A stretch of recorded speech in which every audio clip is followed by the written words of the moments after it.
todos eles se baseiam na mesma estrutura aqui presente, que é uma unidade de comando UC, que recebe informações do sistema controlado através dos sensores.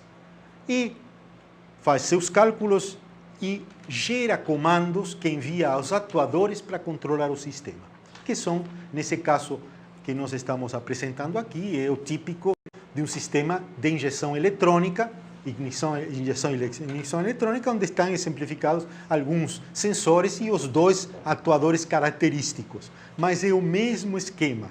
São sensores que informam a unidade de comando, essa unidade de comando faz seus cálculos e a partir daí gera comandos para trazer o sistema ao patamar onde ele deve, por especificação, funcionar de forma mais eficiente. Uma coisa muito importante, além do mais, essa estrutura de sensores, unidade de comando e atuadores, vocês vão encontrar em todos os sistemas de eletrônica embarcada. Todos. Não tem nenhum sistema de eletrônica embarcada atual que não funcione desse jeito. Até os vidros, o sistema de controle de levantar e abaixar o vidro, é a mesma coisa. Descobre quando chegou em cima, descobre quando chegou embaixo. Tudo sensores, unidade de comando e atuadores. Uma coisa muito importante é que na medida em que o sistema de controle se aperfeiçoa e se complica, o diagnóstico não resulta simples. Vocês já sabem, no dia a dia, a complicação cada dia é mais frequente. Resultado, todos os sistemas de eletrônica embarcada de certa complexidade hoje dispõem de um sistema de diagnóstico, ou seja, a unidade de comando tem dois programas. O programa principal, que é aquele dedicado a gerenciar o funcionamento para o qual foi projetada. A unidade de comando foi projetado o software. E um outro sistema, chamado sistema de diagnóstico, que de tempos em tempo verifica o sistema da melhor forma possível. Hoje, a sofisticação do sistema de diagnóstico chega ao ponto que auxiliam bastante no diagnóstico. Se nos remontarmos a um Fiat 94, G7, um Uno, um Elba daquela época, o sistema de diagnóstico ajudava, mas digamos que não muito, Ajudava em parte. Hoje, o aprimoramento desses sistemas é tal que já podemos dizer que o auxílio para o diagnóstico é algo positivo, Não é simplesmente recuperar falhas, é simplesmente ver mais parâmetros, a exatidão dos parâmetros, a validade dos parâmetros, é interessante. O significado dos parâmetros já está mais digerido. Próximo, por favor. Bom, então agora vamos ver tudo isso aplicado na prática ao sistema de controle do motor. Quais são os objetivos do controle integrado do motor? Os objetivos são diminuir as emissões, mas com dirigibilidade. Um motor parado não emite absolutamente nada, mas também não serve. Ou seja, não adianta ter um controle de emissões com EGR constante se na hora H apertar um acelerador o motor não tem desempenho. Ou seja, emissões com dirigibilidade. Isso é uma questão muito complicada. Haja vista que uma das grandes vantagens do carro híbrido é que a dirigibilidade não é por conta do motor de combustão interna que carrega baterias, mas sim do motor elétrico e das baterias. Então, a grande vantagem do veículo híbrido, motor de combustão interna com baterias, reside nesse fato.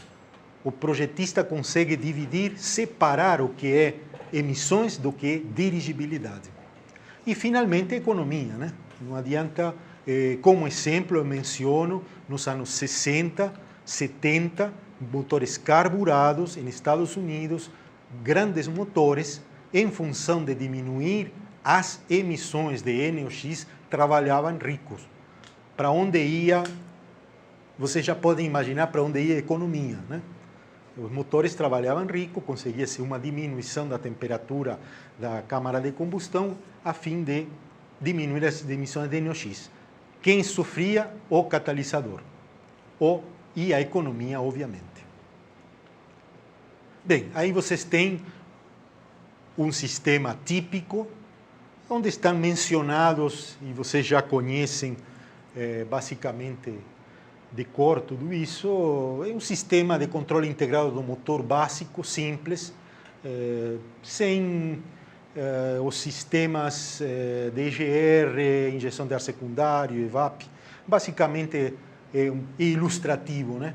Nós temos aí, hoje, todos os motores, praticamente todos eles, se não no Brasil ainda, mas futuramente, com o advento do BD2 no Brasil a partir de 2010, todos deverão utilizar sensor MAF. O sistema velocidade e densidade perde um pouco em performance, sobretudo com relação ao controle do motor.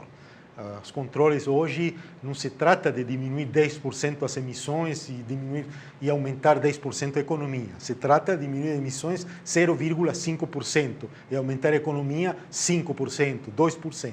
Né?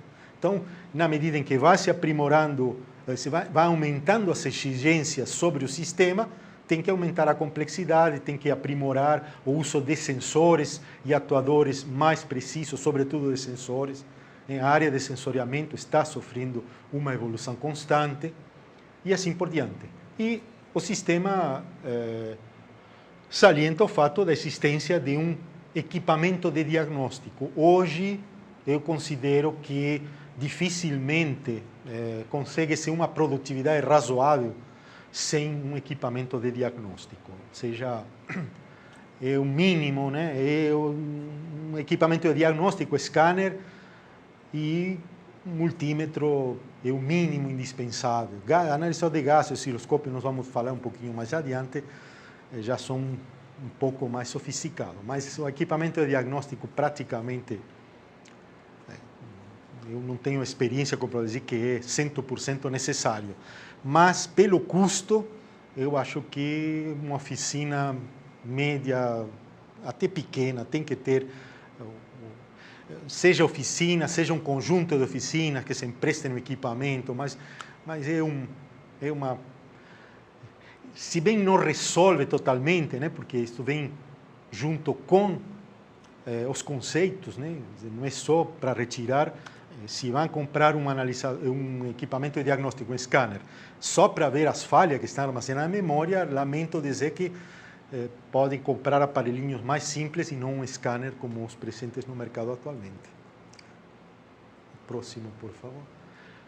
Bem, a história não para por aí, porque os sistemas de controle integrado do motor começaram a se perfilar como realmente sistemas aprimorados de controle integrado do motor, mais ou menos nos Estados Unidos, no Japão, na Europa, a partir no início dos anos 80. Eles chegaram praticamente no fim dos anos 80 já a uma complexidade razoável e bem já estabelecida. Só que a aplicação da eletrônica não parou por aí. Felizmente ou infelizmente, o negócio foi se disseminando e hoje a eletrônica embarcada abrange praticamente todos os sistemas do motor. Existe um aprimoramento na eletrônica aplicada e, por outro lado, a substituição de funções mecânicas por funções controladas eletricamente ou eletronicamente. Ou seja, a direção do veículo é uma questão mecânica, é uma questão do volante. E lá na ponta é uma questão de alguém movimentar para um lado e para o outro as barras. Só que hoje está já se substituindo essa ligação mecânica por uma ligação elétrica controlada eletronicamente, ou seja, é um motor que mexe nas barras. E o volante o único que faz é mandar o comando para se movimentar as barras. Então temos, eu menciono aqui só alguns